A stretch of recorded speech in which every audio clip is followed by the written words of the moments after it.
Discuss three main common mistakes that a lot of people do when throwing the jab. Not really talked about. People realize more on, okay, the right hand's dropping. Yes, that's a common mistake. Or you're not covering the chin. Yes, that's a common mistake. Or the way you're stepping, common mistake. But the ones that really make a big difference to me for good power and good jab is full extension in the punch. And that's going to be the first common mistake people usually don't look at.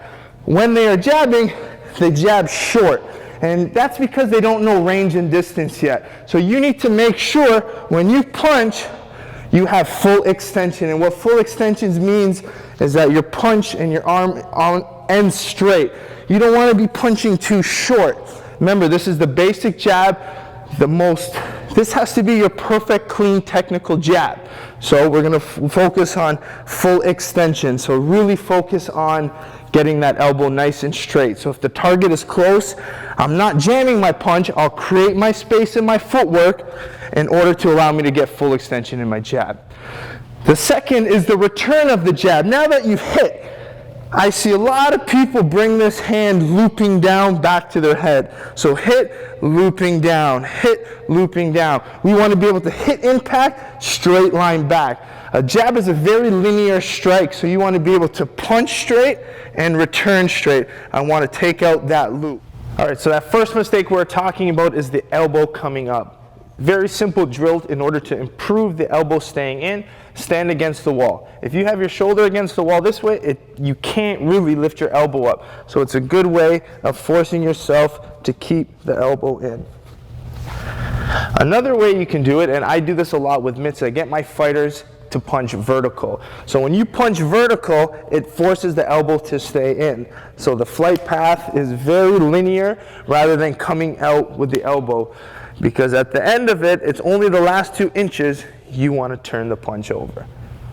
One way to visualize, and it's very important to visualize in order for good technique, you have to think there's a hole and where the target is. So I want to be able to punch through the hole and return my hand through the hole.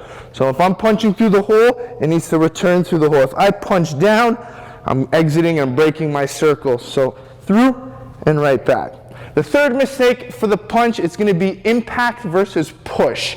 And I'm going to have to explain this on the bag quickly, but there's a big difference between popping and exploding with the jab and pushing the target with your jab, and I'm going to show you on the bag. Push versus impact. Last mistake I'm going to discuss.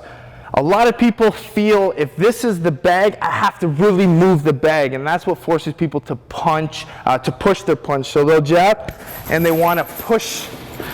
And that doesn't create damage. Those aren't the shots that create the knockouts. Those are more weighted pushes. And yeah, you might use that shot in order to pop the chin of your opponent, throw a low kick, or pop the chin, crack the body.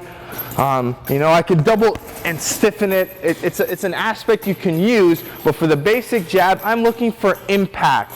So I'm going to hit this bag as hard as I can and not have the bag move. And that's the biggest difference. Impact versus push. So here I'm going to start with a push. So I'm pushing the target, but I'm going to explode. I'm going to hit. As soon as I hit that point, bang, I'm going to pull the punch back. That's going to create impact and explosion. Out. Out. Out. Out.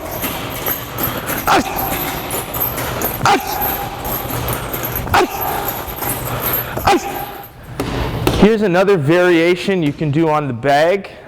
This is a wall pad, and this is one of my favorite tools in order to develop punching power. And why I like this tool is because the object is stationary, it's not moving. So it allows Matt to really gauge his distance, really find full extension in his jab, and without the bag moving, he could really develop good power in his jab.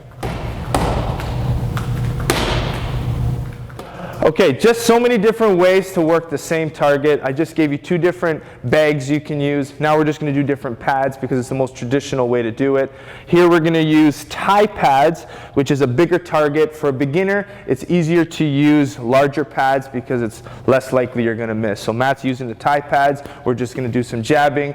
But the last 2 we did were stationary. We're going to build in our box stepping, our triangle step, our movement a little bit more now with the jab to take it from a beginner to more of an intermediate drill. Here we go.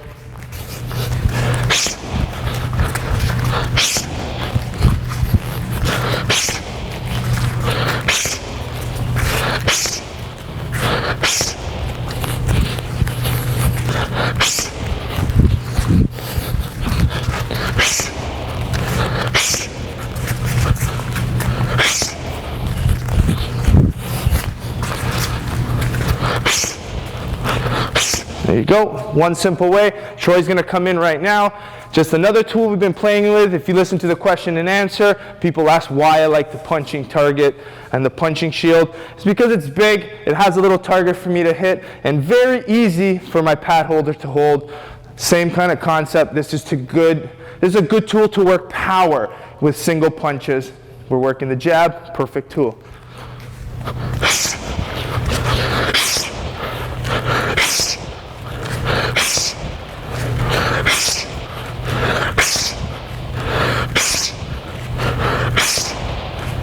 And our last one we're going to do is Matt Special is going to come in. And this is, again, a little bit more of an advanced drill because it's a smaller target. We're going to keep using our movement. Now I have to be very accurate. I'm looking at landing these 2 knuckles right into the center of that pad.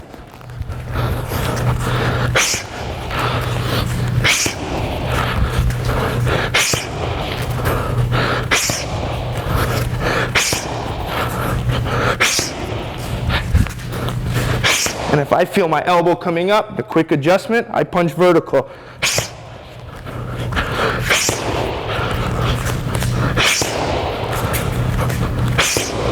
And again, this is a basic jab, and we're just using it as a single. To improve it and to make it more advanced, we can add single and double jabbing. Here's an example. Matt's just going to call 1, 2, or 3. 1,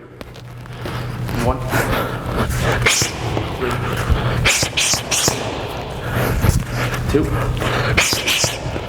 1, 2,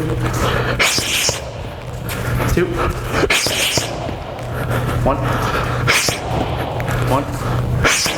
3. And there you have it. There's another drill for the jab. There you have it, episode 5, the first in the technical series, which is showing our striking, and it starts with the jab. Key point, remember, make sure that elbow stays in. Make sure you're focusing on landing with those 2 knuckles. As the series progresses, I'll show you how to use the other 3, but let's focus on these 2 for the basic jab. Next episode, we're going to look at the right hand. We're going to call it our right straight and our cross. That's next episode, episode 6. If you like episode 5 and you're liking the technical series, make sure you subscribe, like below. Let's keep growing the sport. Let's keep growing this technical series, and let's have fun doing it.